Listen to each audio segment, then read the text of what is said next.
आदिशक्ती मुक्ताईचा पालखी सोहळा प्रस्थान सोहळा सुरू आहे आणि या पालखी सोहळ्याला राज्याचे उपमुख्यमंत्री एकनाथ शिंदे यांनी रथाचे सारथी या ठिकाणी झालेले आहेत। या रथाच्या सारथीला प्रसंगी मंत्री गुलाबराव पाटील, गिरीश महाजन हे देखील रथाचे सारथी झालेले आहेत। आदिशक्ती मुक्ताईचा पालखी सोहळा हा प्रस्थान सोहळा मोठ्या उत्साहात मुक्ताई मंदिरमध्ये पार पडतोय।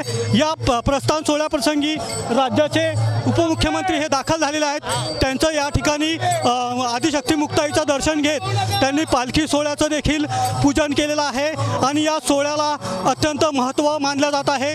टाळ मृदुंगाचा गजर आदिशक्ती मुक्ताईच्या मंदिरात सुरू आहे।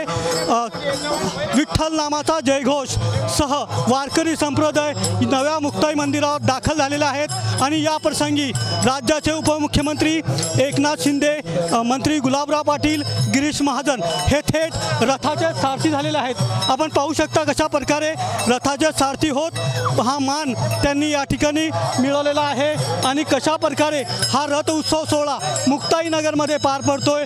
या सोहळ्याचा विलोभनीय दृश्य या ठिकाणी वारकरी संप्रदायाच्या उपस्थितीत हा सोहळा पार पडतोय।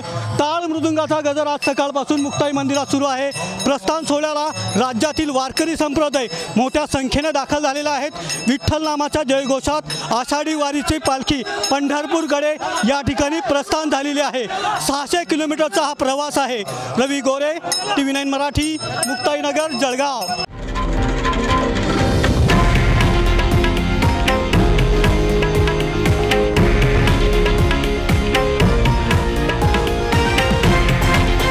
हे आहे देशातील नंबर 1 न्यूज नेटवर्क आणि आपण पाहत आहात TV9 मराठी, एकमेव।